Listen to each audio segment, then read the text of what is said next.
Chrétien, fais attention, ton royaume n'est point d'ici-bas.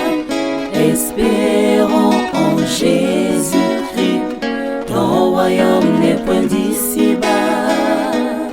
Alléluia.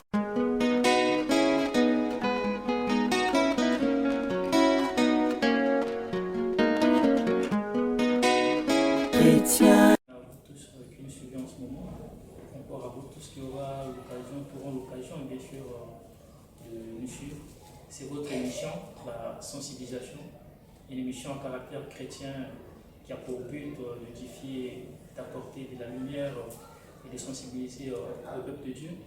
Depuis un certain temps, nous sommes en train d'aborder un thème très important avec l'homme de Dieu, le pasteur Christian Colli, à savoir l'interprétation des songes. Nous avons déjà eu à aborder pas mal de thématiques et encore aujourd'hui, dans cette nouvelle émission, nouveau numéro, nous allons essayer dans la même lignée, essayer d'aborder encore plusieurs choses et interpréter certains songes qu'on n'avait pas pu interpréter la fois dernière par faute de temps. Alors, sans plus tarder, je vais vous demander de nous suivre et de rester là branchés. Si vous avez des questions, des suggestions, encore des songes à nous faire parvenir, pourquoi pas aussi les thèmes, si cela semble être important, vous pouvez nous les faire parvenir par nos différents contacts.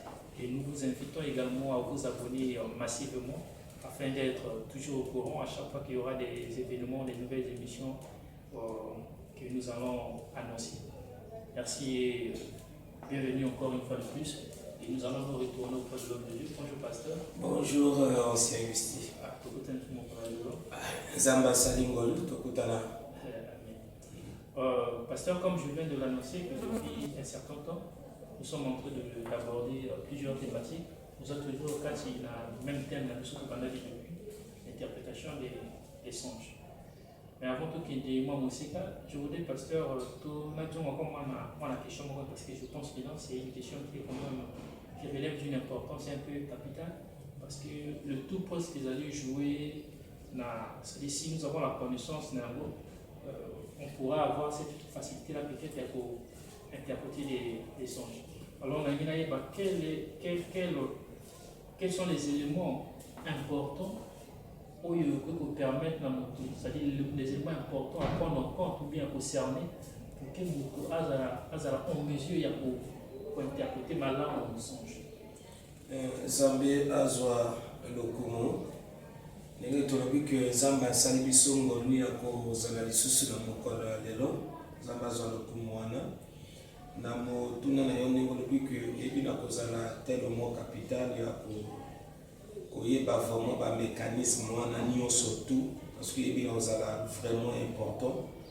Ba mécanisme nini ekoki kozala to nini ekoki kosala mpona kopermettre na moto ayeba na kointerpréter ndoto nakanisi ntango tobandaki émission toparle ke na moto oyo ayebi na kozala na connaissance ya basymbole oyeba chaque symbole elingaka koloba nini parce que na kati ya basymbole symbole oyeba na koloba eloko moko te symbole oyo symbole aza eloko moko akavarion. Donc l'eloko omona ya lobi na yo mapa lobi omona mapa wana ekomi eloko mosusu omona mapa wana ekomi eloko mosusu donc moto fazala na connaissance ya basymbole wana et ya mibale ekosenga sikoyo discernement. Il faut moto azala na discernement nakanisi awa sikoyo na koluka kozongisa yo mwasi moke na émission oyo euti koleka jeudi oyo toyeba na osala. Et jeudi oyo bato bakoconstater de parler que beaucoup plus sur la volonté de Dieu. Mais pourquoi te parler que sur la volonté de Dieu? Te parler qu'il y a par rapport à un discernement, il y a un rêve, il y a moi si il y a Pilate. Et tant que tu es mis dans le discerner, tu as mis la volonté à Zambé, et il y a cause de l'eau comme côté, et il y a cause canadé. Donc il y a cause de l'eau comme il y a cause différent.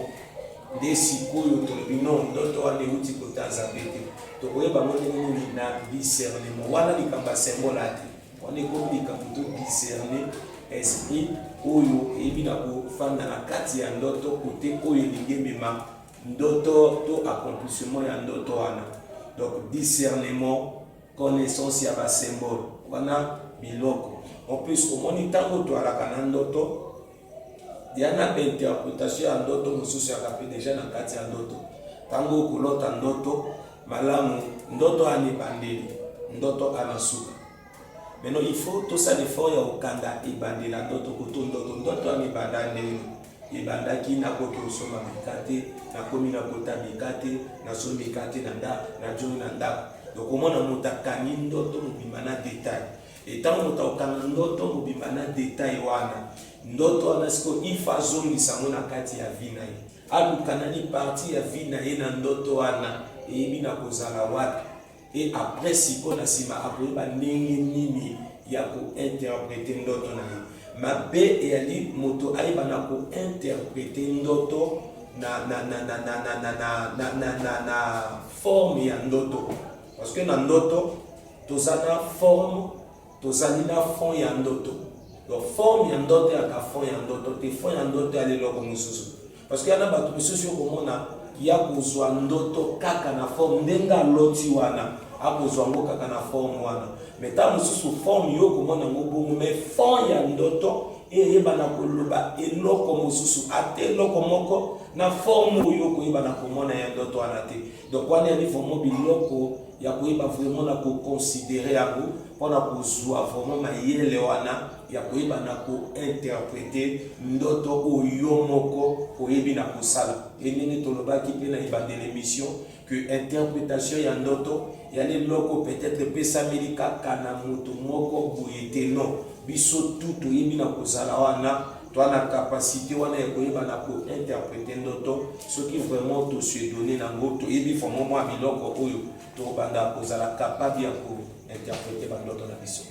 Parce que dans chaque son, dans chaque songe, il y a la forme et puis il y a la forme et puis il y a le fond. Voilà, na ndoto nyonso tolotaka ana forme na ye azape na fond na ye tango to parler na forme nazwi lokola exemple ya ndoto na loti ndoto yoyo fini ngai na butu yubi ofini wana ndoto na olota ofini nga ubie omoninga osali ko ekiri moko ba atake ngai wana eli forme ya ndoto ndenge na loti tango na ulamuka na ukana zo bakati nanga ndenge nini na lota ndoto ose Auguste afinanga soki na lobina interpréter mona forme na obengo ndoki na obengo moto mabe mais soki na meki na luka fond nango ta mosusu ya yote wala tana kati mokete donc ekoloba nango ta mosusu na moto mosusu donc ya mwana ya malamu to luka ko vanda na forme ya ndoto te to luka nde to vanda na fond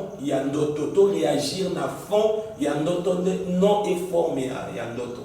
Ça c'est très important parce que moi dans notre sur la mission c'est tout à à mon ndoto il s'est basé juste sur la forme et puis directement à attaquer sans pour autant à prendre compte na fond. Est-ce que qu'est-ce que nous pouvons arrêter faire parce que dans l'autre peut-être d'autres yeux finalement ça c'est la forme dans la manque maintenant pour étudier le fond là. Qu'est-ce que mais oui pour étudier si qu'on fondé ba mécanisme auto yeba na koloba oyo na kati ya ndoto ko yeba ba symbole ko sala na esprit ya discernement ko rapprocher ndoto na le vécu na yo ndenge nini ko yeba na ko vivre déjà tant na kolota yo finanga na yo twana ni ndenge nini relation nini twana donc omoni biloko wana tu e ba ndenge nini yo doit accès ya ko finanga nini. Est-ce que les cambo ya l'ancien Auguste?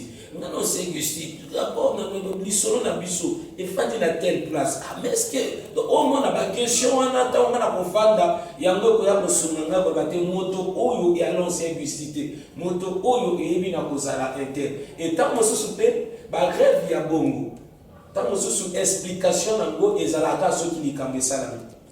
Oya kasko ko comprendre. Au commence à ce que mayele ya ko bongisa makambo. Par rapport à ndoto lotaki ata ndoto nga lotaki batalisa conseil Auguste salila boye yaki conseil Auguste donc ndoto ngo yango mais na kati ya rêve wana tango na lotaki après conseil Auguste finanga na betaki eboulé mais non ngai sikone ta boye fond nango boulé wana na obole boulé te boula de koko salade te manière na ngai ya ba ndenge ya ko réagir pona likambo yo e balola boye pona likambo e banako Parce que c'est très dangereux quand on a besoin souvent pour se lancer dans des interprétations rapidement sans pourtant obtenir les grands. Voilà, il y a danger. Il y a danger. Parce que moi, je ne peux parler domaine yandoto na ko lobene ki makasi domaine ya vision.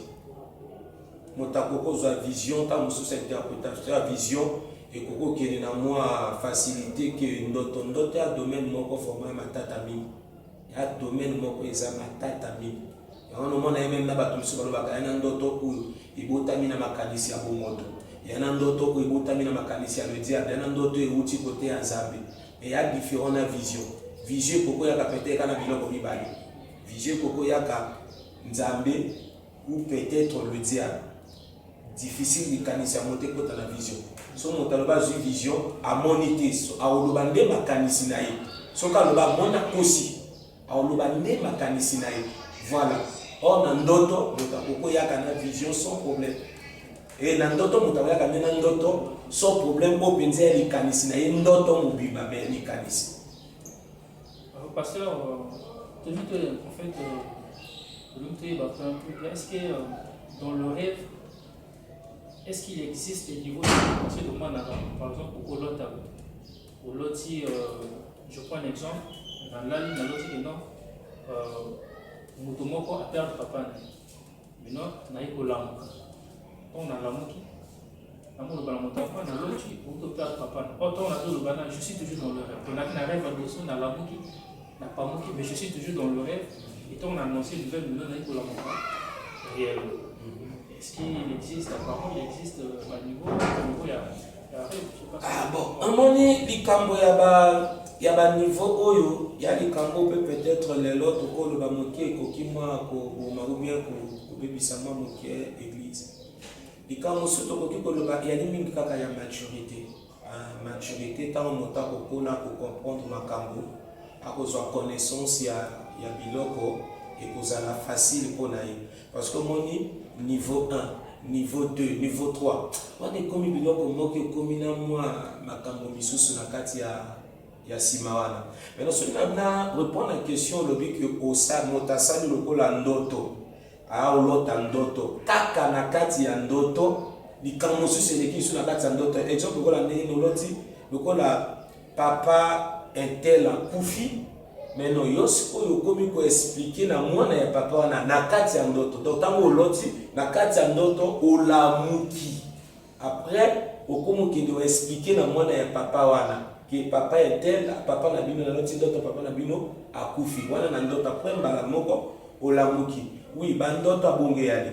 Et bandoto abongo yali nde côté oyo na ndenge nini ndenge chotuni motuna ba mécanisme ya ko interpréter ndoto. Parce que au moins il y a des détails où bato mingi balinga kobosa. Au moins tango tolota kandoto na kati ya ndoto yana ba makambo pe lekaka. Ba makambo ani ya mingi ba interprétation ndoto nzamba pesa biso. Ba pensée oyo tango na olota ndoto exemple ndenge to vante bona zo lokola to sola boya ndoto. Au moins ndenge otalanga na kati ya ndoto na kokisko ko fanda na ba ya otalanga wana pensée na kati ya ndoto ya otalanga bweni. Sur moi, Anambeli na sima a olinga tianga mbeli. Il faut la éviter. Pas après na ko la mukana pongi. Il faut que l'interprétation d'autant moi. Mbeli wana c'est que cause la peut-être mbeli mais moi maloba moi comportement moi ko comprendre voilà. Donc interprétation d'autant ta so ça kana kati ndoto. Donc manière wana yali pe moko ya ba interprétation ya ndoto onzamba ko ba car le monde a pesa kaka mbala moko kuluka mote interpréter ndoto te ndoto ngwana ya déjà interprété. Donc ndoto na kati ya ndoto. Voilà. Alors pasteur, expliquez-nous moi en ce qui concerne le temps. Est-ce que le temps dans le monde réel, c'est-à-dire dans le conscient, tant que vous allez normalement, est le même que dans le subconscient, c'est-à-dire dans le kati ya ndoto? Parce que dans le premier makambo autologique il y a des sensations, il y a activité physique. Ça veut dire activité physique moto bouya au sein de susouté to koti maintenant na makambo ekoki comme na molimo. Donc na molimo na oyebi na osala physique ya ndenge moko te. Tout ekoyeba na obanda na molimo après ba résultat to komi komona na mokili ya physique to ekokozala ndenge moko te. Na molimo eloko yo kokosala 2 minutes, 1 minute et cause eloko à 3 ans. Souffrant donc oko lota ta musuka ndoto bwina ndoto wana On y a pendant 2 minutes. Pas autant, tu vois, pendant 2 minutes. Mais la réalité dure 3 ans. Donc, tant et bien aux alanés de mon côté. Parce que personne comme on est pénétré dans bon ici, tu as peine à moi ton moquet à Pongi. C'est-à-dire que tant il y a proportionnalité. Il y a des moments où, dans le monde réel, tant école des cas. École des cas, il y a un autre. École des cas. Voilà. Vice versa. Voilà. D'accord. Merci beaucoup, pasteur. Alors, pasteur, la fois dernière, tu as noté que ça m'a interprétation sur certains songes. On avait eu à interpréter au moins 3 comme ça, mais faute de temps, il y a tout obligé de arrêter. Alors, je voudrais, parce qu'il y en a moi, avec le bâti, dit, songe avant. On a au moins 4 songes ici, là, je sais que tout abordable petit à petit. Ça, on va jouer des non, le problème peut-être que là, on a bango. Sans ça, il y a des petits combats pour rappeler. Ceux qui ont rêve, tu as besoin d'un.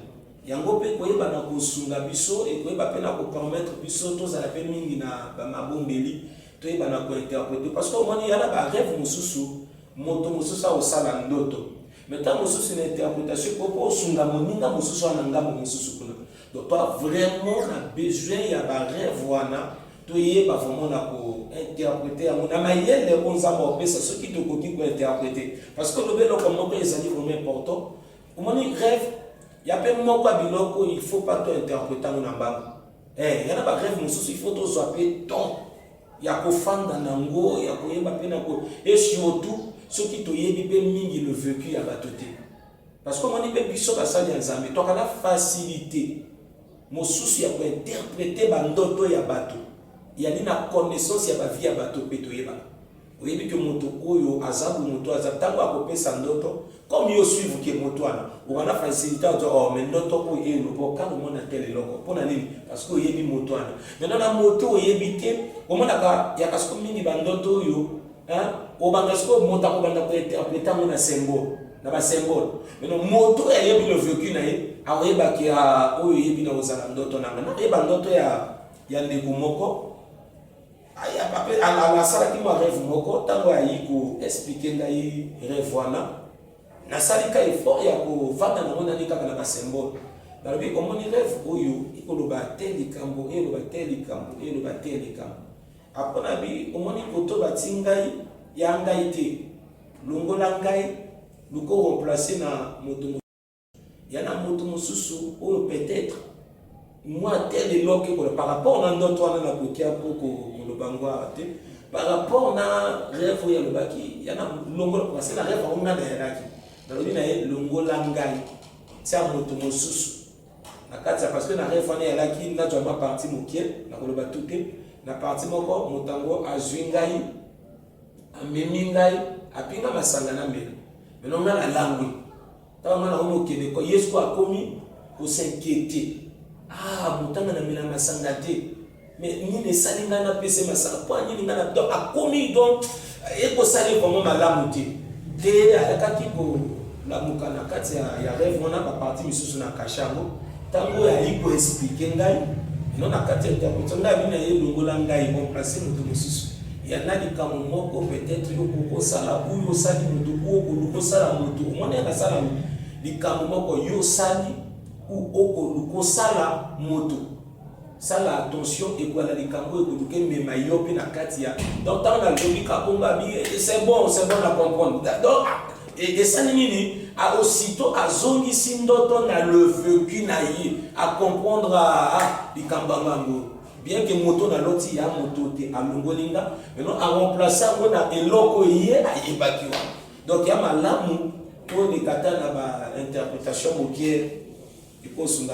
Alors, pasteur, sans j'ai beaucoup comme ça, il y a un changement qu'on raccorde à la salle de classe. C'est-à-dire, il arrive souvent on a monter à l'âne, à l'autre, on a la salle de classe, en train de composer.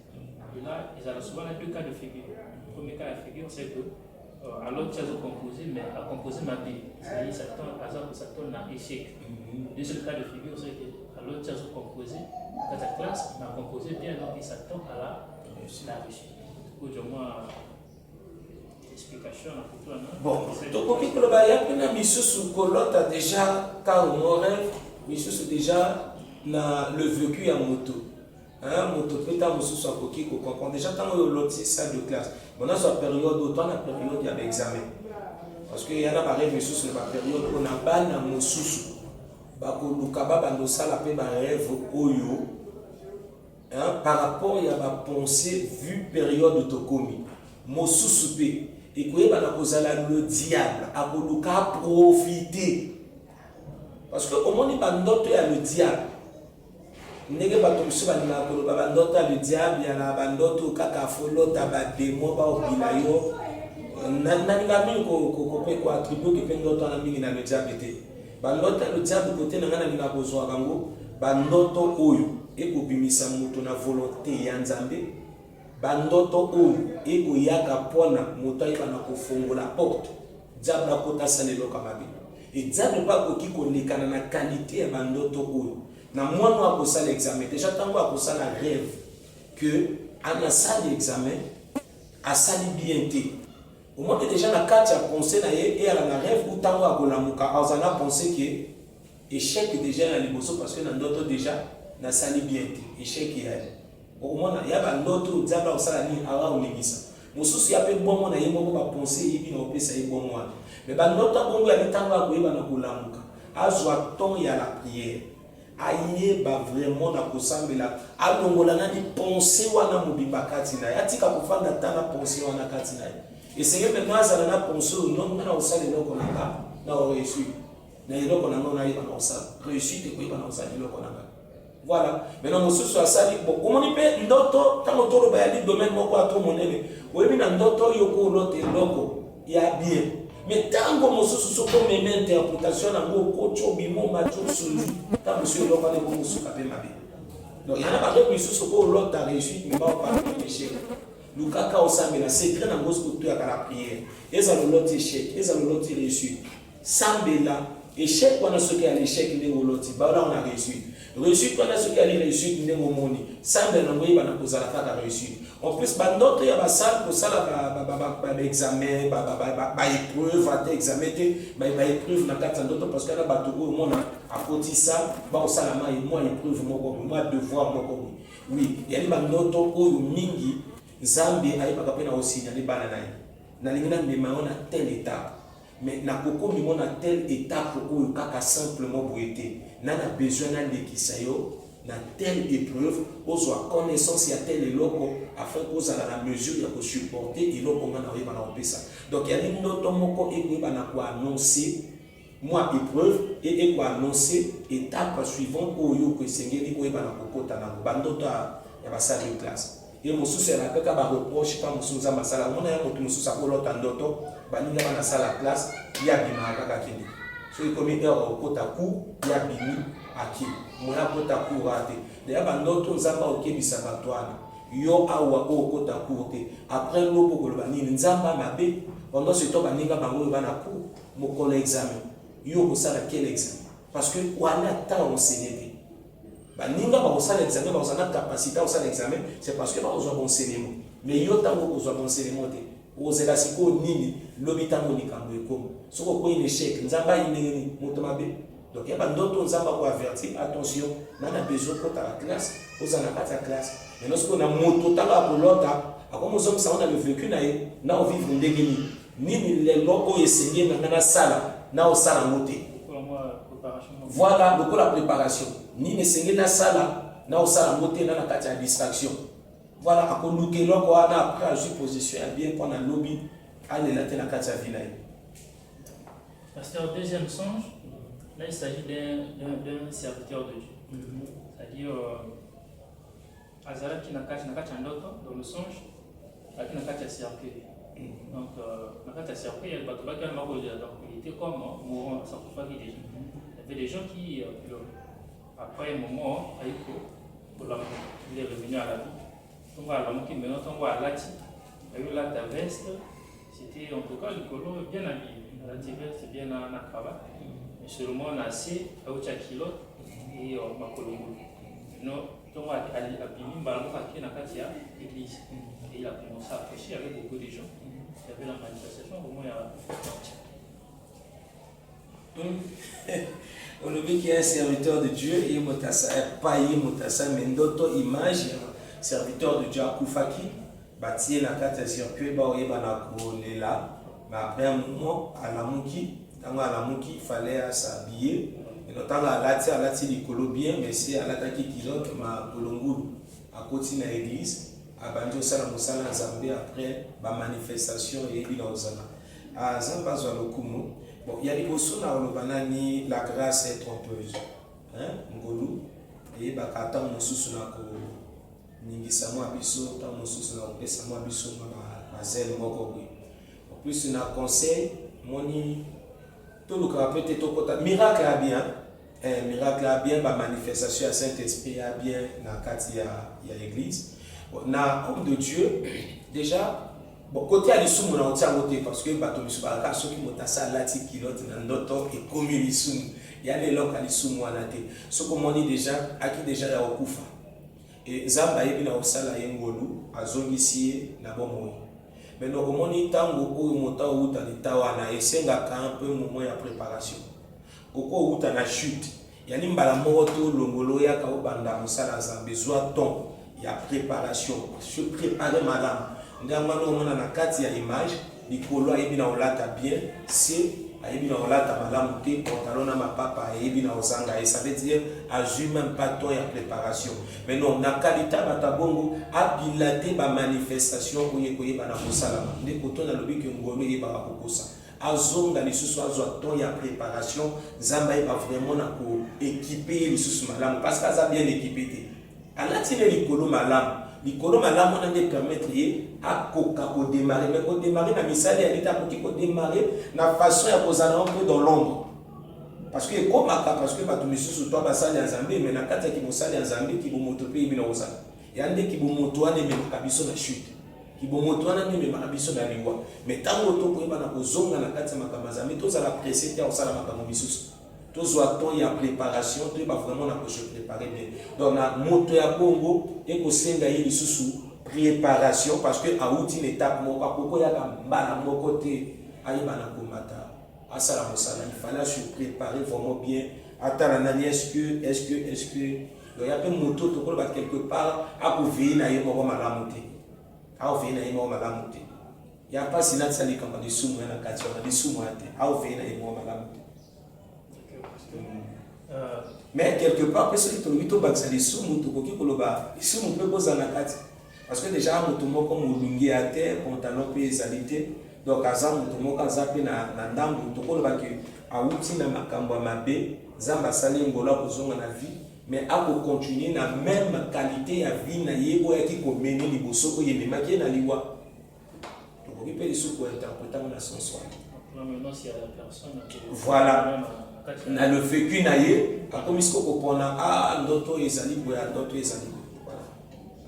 Pasteur, avant-dernier songe encore moi-même des fini dans le songe qui est au tambour pendant qu'il marchait il est arrivé à un niveau où il était comme au-dessus du colo il faut se poser le colo en dessous et l'oiseau a arraché la souki on a besoin qu'il y a bon, Nzambe azwa lokumu omoni pe danger mosusu na bana Nzambe omoni ko expliquer ndoto azwi mingi parti oyo est marqué oui ndoto pe ba interpréter ke bongo mais olamu nango moto interpréter ke ndoto bongo soki ali yo mokolo nzoto mais soko ko mema ndoto moto mosusu ayi bana ko interpréter ça l'effort ya opese ba détail tout. Bien que l'interprétation pose à la carte à la place, on a mais ça y quand même un détail tout. Il y a un d'autres, il y a quoi interpréter d'autres, il y a une interprétation d'autres, il y a dans la partie, montant autant que l'andé qui a eu, à comme combien d'ailleurs ceux qui a interprété partie, on a le reste de la partie à tirer qui est dans maille. Parce que tant que moto a coupé ça dans d'autres bombes. Mais et là on dit peut-être les bandeli, exemple là, les bandeli, à John peut-être ba bombo à tirer ceux qui ne gardent mobile peut-être sur la bombo.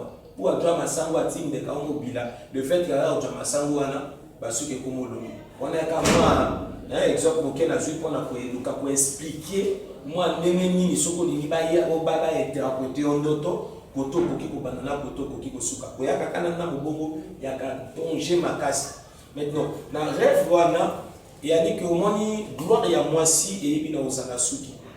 Beauté ya mwasi et bina ozana suki. Mais non suki wana zwango kaka lokola simple suki oyo moto ana ngote. Azwango comme eloko nyonso te koko sala bolamu avina ye. Oyo diable maintenant lukasa la nini ayaka ko arracher yango, à détruire afin que lobi na yeba na kobeba. Donc il y a déjà non so nzamba ko yeba na loba na moto wana attention. Tala le diable parce que ndeki wa était tout tombé na kati ya bero.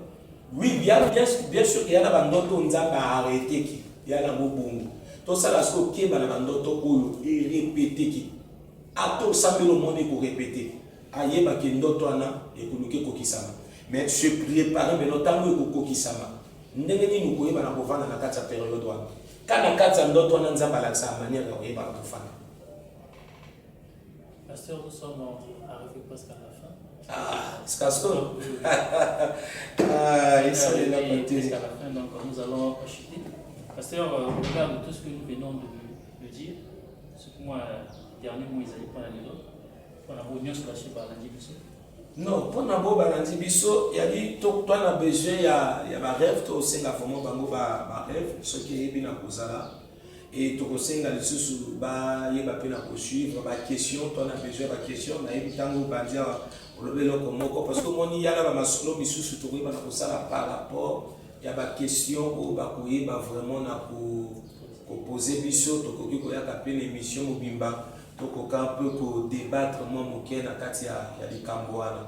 Donc tolinga kate de temps en temps to ya kakara na biso to ngi to ina tembo ya l'important to ya kana batem to zangi te makambo antele mo belé a koloba.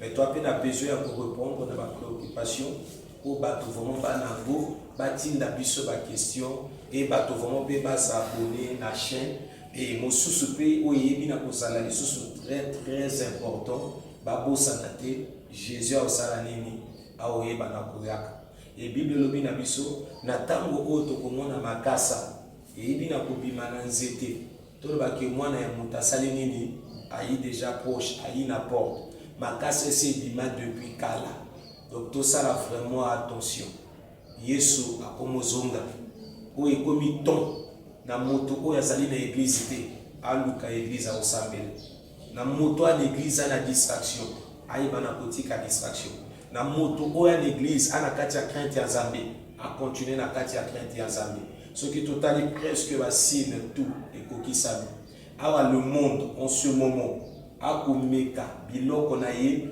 oya koyaka ko établir dans la grande tribulation parce que Bible lobi yana moko akoyeba na kopesa ba proposition akoyeba na komeka mais yana mosusu akoyaka ko confirmer ba bête ba parler biso na deux bêtes moko abima na mai moko abima na mabele ya mabele ni moto ayaka ki kona basala nini ba confirmer makambo o ba koyeba na komeka vraiment église to lamuka na pongi to sala keba en passant tango o makamba ba vaccin bimaki to kina likamba troisième dose te mais lelo ngo to mo parler na troisième dose église attention. Église, attention. Awana ko beta certains na ba prophète. Ba prophète toi na besoin na bino na ton. Toi na besoin na bino na ton. Toko luka bino na ton. Troisième dose ya vaccin ngui koti. Toi na besoin na bino. Papa tu na na ba to bosika. Pasteur, je pense que nous vers la fin au toucher moi va commencer important notamment le vaccin sauf un produit, à moins que le décocté va obtenir sur la sonde, nous sommes soumis à la question. Si on n'a pas, j'espère que sur l'émission prochaine, nous allons essayer d'aborder ces questions d'actualité, à savoir le vaccin, un peu d'ennemis ma campagne le but est après à codifier. Bon, nous allons d'accord, ce qui est au coquille, ça la moi parenthèse, moquée, tout touché, parce que tu as un titre, il y a une émission sur la sensibilisation. Tu as sensibiliser le peuple Nzambe. Donc, dans ma campagne, le canot faut sensibiliser. Et en passant, on a peut-être une émission à la Sonzamba Soumina au Lobango. Maintenant, on a beau tout bande moto en Europe. Avant, on a coqué de cause à vaccin. Ce qui, l'émission à tout, on a confirmé que on a tout. Soit ton à jeûne et prière. Coco soit capable de brûler. Soit ton à jeûne et prière. Priez, ma casse. Priez, frère et belé. Tokoyaka l'émission. Nenge ndeko alobi soki bato bapesi ba rêve te ata ba rêve bapesi tu aurais partager quelques rêves et te toucher moi à point il y a actualité makamoto pour vivre les lots ou comme ça biso vaccin et là que va obligé par toi il va na besoin mais bandelia qui bomboté. Merci pasteur pour le dernier mot. Nous sommes arrivés à la fin de cette émission. Merci à vous tous qui étaient là présents et aussi à vous qui auront l'occasion peut-être de nous suivre par différé. On se donne rendez-vous pour la semaine prochaine. Merci aussi à l'équipe technique qui ont tout fait pour que cette émission puisse être diffusée. Donc, portez-vous bien et que le Seigneur vous garde. D'ici là, portez-vous bien. Au revoir.